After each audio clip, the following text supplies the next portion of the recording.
হরে Krishna Krishna Krishna Krishna Krishna Hare Hare Hare Ram Ram Ram Ram Ram Hare Hare Hare Krishna Krishna Krishna Krishna Krishna Hare Hare Hare Ram Ram Ram Ram Ram Hare Hare.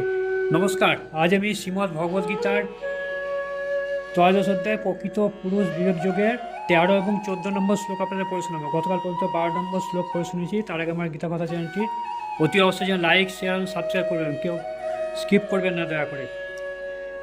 Skip করলে পুরোটা আপনারা শুনতে পাবেন না, এতে ভগবান অসন্তুষ্ট হয়। সুতরাং 5 থেকে 10 মিনিটের ব্যাপার, এইটুকু সময় অন্তত নষ্ট করুন, তাহলে আপনার উপকারই হবে, অপকার হবে না কিছু। গীতা পাঠ মানে যে শুনে তার মহাপুণ্য লাভ হয়, যে পাঠ করছে তার থেকে বেশি পুণ্য যে শ্রোতা যারা তারা। যাই শুরু করছি 13 নম্বর শ্লোক। এই 13 এবং 14 নম্বর শ্লোকের মূল বিষয় ভগবান এখানে বলতে চাইছেন যে ক্ষেত্র এবং ক্ষেত্রকে সম্বন্ধে আগে ব্যাখ্যা করা হয়েছে। ক্ষেত্রকে জানবার পন্থা তিনি ব্যাখ্যা করেছেন। আত্মা পরমাত্মা উভয়ের সম্বন্ধেও তিনি শুরু করেছেন। ক্ষেত্র আত্মা পরমাত্মা সম্বন্ধে জানবার একমাত্র মাধ্যম হচ্ছে আস্বাদন, অমৃত আস্বাদন গ্রহণ করা যায়। ভগবদ্গীতা 2য় অধ্যায়ে ব্যাখ্যা করা হয়েছে। আর একটা বলা হয়েছে যে ভগবান চক্ষু, হস্ত, পদ, কর্ণ, মস্তক, মুখ সতী নিয়ে তিনি সর্বব্যাপ্ত আছেন, অর্থাৎ প্রত্যেকটা জীবের মধ্যে তিনি বর্তমান। যেমন বলছে যে সূর্য যেমন সমস্ত কিরণ দিয়ে সমস্ত জায়গায় গোটা বিশ্ব ব্রহ্মাণ্ডে আলোকিত করে, তেমনি ভগবানও তেমনি ক্ষুদ্র পিপীলিকা থেকে বৃহৎ জীব পর্যন্ত সবারই কাছে তিনি সর্বব্যাপ্ত। তিনি বিভিন্ন রূপের মধ্যে বলছে তার এই সর্বরূপী রূপের মধ্যে অসংখ্য মস্তক, পদ, হস্ত, চক্ষু এবং অসংখ্য জীবাত্মা রয়েছে।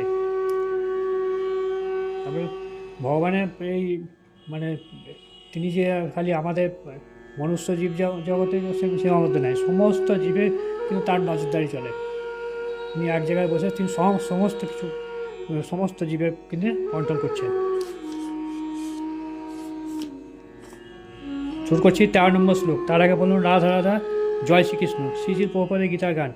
জ্ঞানের জ্ঞাতব্য যাহা তাহা বলি শুনো, জানিতে সে তত্ত্ব হবে অমৃতের পান। সেই ব্রহ্ম তত্ত্বজ্ঞান আমার আশ্রিত, অনাদি সে সতার অসৎ অতীত। অনুবাদ: আমি তোমাকে এখন জ্ঞানের বিষয় সম্বন্ধে বলবো, যা জেনে তুমি অমৃত লাভ করবে। সেই গৃহস বস্তু অনাদি এবং আমার আশ্রিত, তাকে বলা হয় ব্রহ্ম, এবং এই জড়জগতে কার্য ও কারণের অতীত। তাৎপর্যতে বিশ্লেষণ: পরমেশ্বর ভগবান ক্ষেত্র এবং ক্ষেত্র সম্বন্ধে আগে ব্যাখ্যা করেছেন। তিনি ক্ষেত্রকে জানবার পন্থা ব্যাখ্যা করেছেন। এখন তিনি আত্মা এবং পরমাত্মা উভয়ের সম্বন্ধে ব্যাখ্যা দিতে শুরু করেছেন। উভয় ক্ষেত্রজ্ঞ আত্মা পরমাত্মা সম্বন্ধে জানবার মাধ্যমে জীবনের অমৃতের আস্বাদন করা যায়। ভগবদ্গীতা 2য় অধ্যায়ে ব্যাখ্যা করা হয়েছে যে জীবসত্তা নিত্য। এখানেও সেই তত্ত্ব প্রতিপন্ন করা হয়েছে। কোনো নির্দিষ্ট সময়ে জীবের জন্ম হয়নি। পরমেশ্বর ভগবান থেকে কিভাবে জীবাত্মার প্রকাশ হলো তা কোনো ইতিহাস নেই। তাই তা অনাদি। বৈদিক শাস্ত্রে তার সত্যতা প্রতিপন্ন করে বলা হয়েছে যে এই দেহের কখনো জন্ম হয় না, কখনো মৃত্যু হয় না, এবং সে পূর্ণ জ্ঞানময়। জীব মুক্তকাল ধরে পরমেশ্বর ভগবানের সেবা করে চলেছে, সে কথা শ্রীচৈতন্য মহাপ্রভু তার উপদেশগুলিতে প্রতিপন্ন করেছেন। তাই এই শ্লোকে যে ব্রহ্মের উল্লেখ করা হয়েছে তা জীবাত্মা সম্বন্ধীয়। জীবাত্মাকে যখন ব্রহ্ম বলে করা হয় তখন বুঝতে হবে তা হচ্ছে বিজ্ঞান ব্রহ্ম, যার বিপরীত হলো আনন্দ ব্রহ্ম। আনন্দ ব্রহ্ম হচ্ছে পরম ব্রহ্ম, পরমেশ্বর ভগবান। তাহলে কী হচ্ছে, ব্রহ্মটাকে ব্রহ্ম থেকে উল্লেখ, ব্রহ্ম হচ্ছে বিজ্ঞান ব্রহ্ম হবে, আর তার বিপরীত আনন্দব্রহ্ম। এই আনন্দব্রহ্ম হচ্ছে পরমেশ্বর ভগবান। পরমেশ্বর ভগবান হচ্ছেন তাহলে পরম ব্রহ্ম, তিনি হচ্ছেন সর্বসর্বতা, তার ঊর্ধ্বে আর কেউ নাই। পরমেশ্বর যত কিছু পৃথিবী বলুন আর গ্রহ নক্ষত্র জীব বলুন, সমস্ত কিছু সৃষ্টির মূল আধার হচ্ছে পরমেশ্বর ভগবান, তিনি হচ্ছেন পরম ব্রহ্ম। 13 নম্বর শ্লোক এখানে শেষ হলো। তার আগে বলুন রাধা রাধা, জয় শ্রীকৃষ্ণ। 14 নম্বর শ্লোক। শ্রীশিল প্রভুপাদের গীতা গান। সর্বস্থানে হস্তপদ নহে নিরাকার, সর্বস্থানে চক্ষু শির কত মুখ তার। সর্বত্র শ্রবণ আর সর্ব আবরণ স্থান, তিনি ছাড়া ত্রিভুবনে নাহি কিছু আন। তার হস্ত, পদ, চক্ষু, কর্ণ, মস্তক এবং মুখ সর্বত্র ব্যাপ্ত, এভাবে তিনি সকলকে আবৃত করে বিরাজমান। তাৎপর্যতে বিশ্লেষণ: সূর্য যেমন অনন্ত বিকিরণ করে বিরাজমান, পরমাত্মায় বা পরমেশ্বর ভগবানও তেমনি তার সর্বব্যাপ্ত রূপে বিরাজমান।